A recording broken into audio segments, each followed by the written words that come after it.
As Nigeria prepares for the reopening, a slow, gradual reopening of businesses, the Nigerian Civil Aviation Authority has issued post-COVID-19 protocols for Nigerian-based crew operating international and domestic flights. The letter, which highlighted 20 guidelines, which include wearing of personal protective equipment by operators and prevention and control measures for the duration of flights.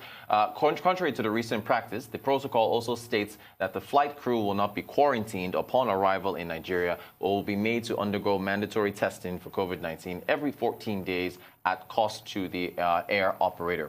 Joining me live to discuss this and other issues bordering around the Nigerian civil aviation sector is the General Manager of Public Relations, Nigerian Civil Aviation Authority, Mr. Sam Adurogboye. Good morning to you, sir. And good morning. I wanted to ask, how soon do you expect these protocols you've laid out to be implemented?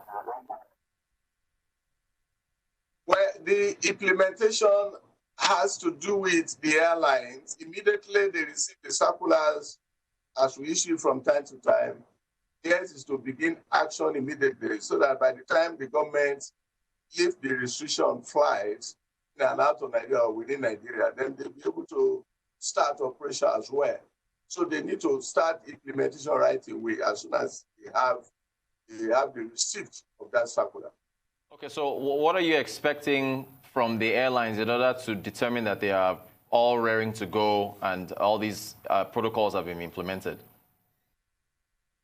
Well, just like you have mentioned, because the very circular you referred to has to do with regional and international flight. But we have issued a series of circular before now. For example, we have a circular on airline start protocol. That one specifically has to do with all the operators, whether you are going international, whether you are operating domestic, what you need to do, and exactly the area we want to airworthiness of the airplanes, the maintenance they need to do, has it been done? We are going to look at the area of flight operations, their personnel. There are some training they need to do, which we have also issued circular to them even during the lockdown so that they can put those trainings online. All of this, we'll look at them again. Their licensing. Every personnel that work in aviation hold a license issued by Ncaa. So we want to see the validity as well. Those who are not valid, they need to revalidate. The absence of that, of course, you will not be qualified to fly. Then, of course, we look at the ground handling, what the measure they need to put in place. We indicated all this. And, of course, consumer protection, that is passengers' right, satisfaction, all of these, we are looking at it. Then aviation security, what they have put in place.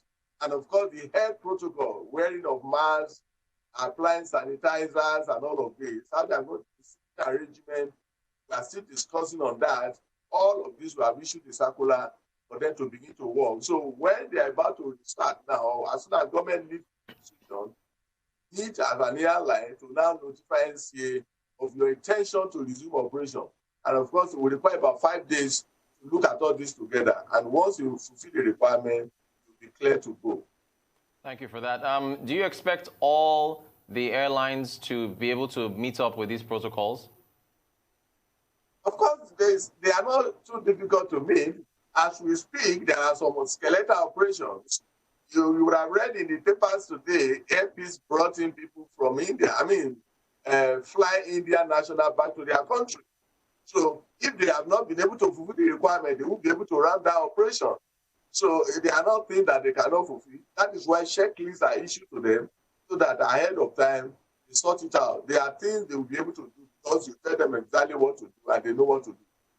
Okay, fantastic. Now, before COVID-19, there were fewer flights operating and airfare was, at least according to some, a bit on the high side. What's your take on what you expect when things resume?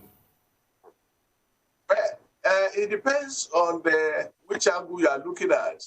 In Nigeria, we have close to 28 airlines. The majority of them are operating cargo. Now, the scheduled flights are where we have about 7 of them. And if you are saying it's high, but the operator will tell you what they are charging is lowest. So it depends on where you stand, whether you're a passenger or you're an operator.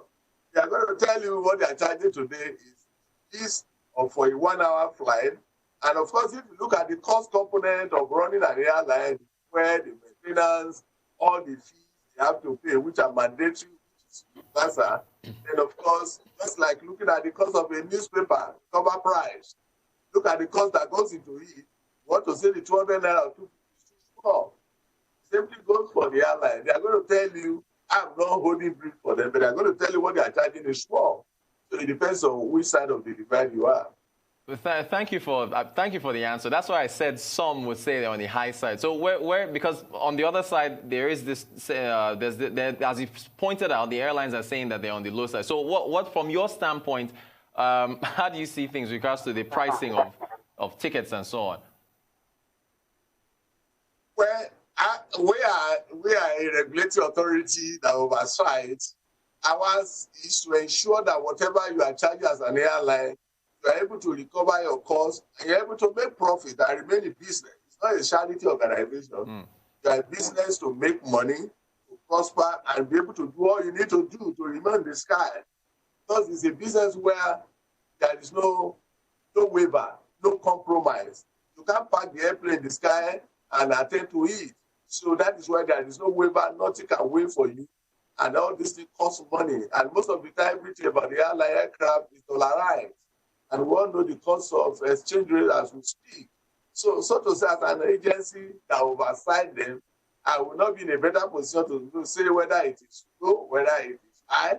Ours is to ensure that whatever you are charging, are able to recover the costs, and of course, you are able to make profit.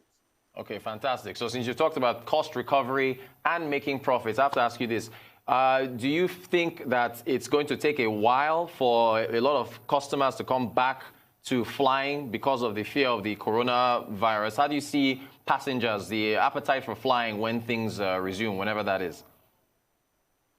Well, I think that is one area all of us will have to address. As we speak, flights are being operated.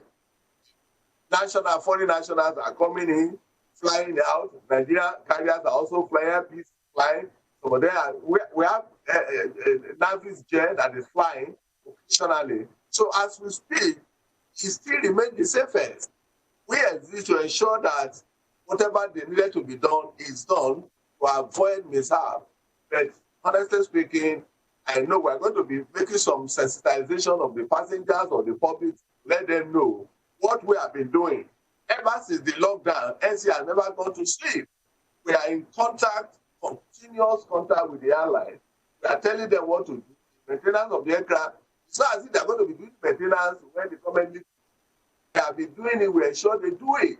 We have been telling them on the training they need to do for their staff so that they will not become rusty.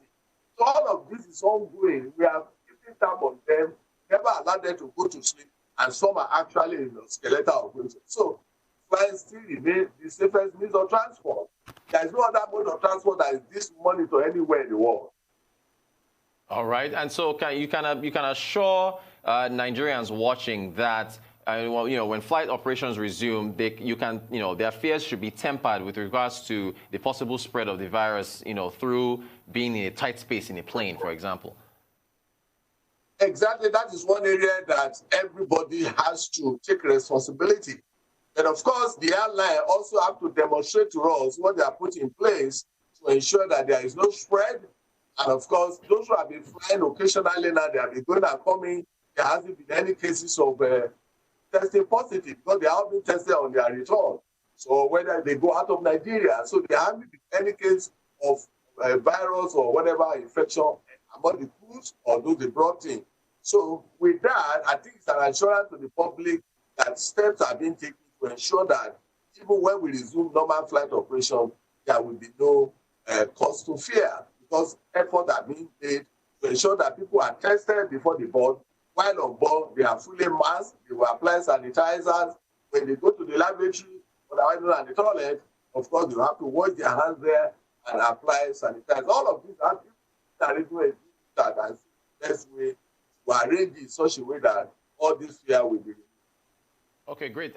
Earlier, when you were talking about sanitizers and so on, you were saying that you're still in talks with the airlines because from what I understand, I believe it says that those will be at the cost of the airline.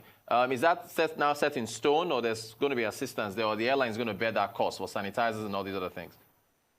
The area of discussion we are having is particularly the seating arrangement, whether or not they will leave some seats open, whether or not they will fill it. Those are the area of discussion. On the issue of sanitizers and the wearing of masks, those are costs that definitely goes to the operator. It's your enterprise. And of course, whatever cost component that comes up, should be ready to bear it. But however, you can't be run supporting your own. It has been made, requests have been made to government for area of possible assistance. Let the government to also decide whether it's in the position to help. And of course, government has made commitment that they will definitely assist. However, they have to also be ready to make some sacrifice. Everybody is involved. Even government is involved. Everybody is feeling the pinch. And thank you. Just preempted my next question because since you're the regulator, but you're technically government. So do you have any inclination? Because I was going to ask you about a bailout for the sector. Do you have any inclinations that is possibly going to happen for the aviation sector? Yes. My big boss, our Director General, and of course our Supervisory Minister of Aviation, has hinted to that effect that there will be a bailout. And of course, it should not be what everybody should be looking up to as the only way out. Everybody has to look inward again and see where you can cut down your costs to be able to run. But like I said, even as an authority, we are all feeling it. There hasn't been any flight. And of course, we don't draw money from government. To pay salary is a miracle for us in CA. So everybody is feeling the pinch. And people are looking out to run for assistance one way or the other. But we are also looking up for assistance as well. Everybody just have to look forward and let some things do for now till we get out of it. All right. Mr. Samuel Adurogboye, who is the General Manager of Public Relations at the Nigerian Civil Aviation Authority, thank you so much for your time, sir. Appreciate you coming on.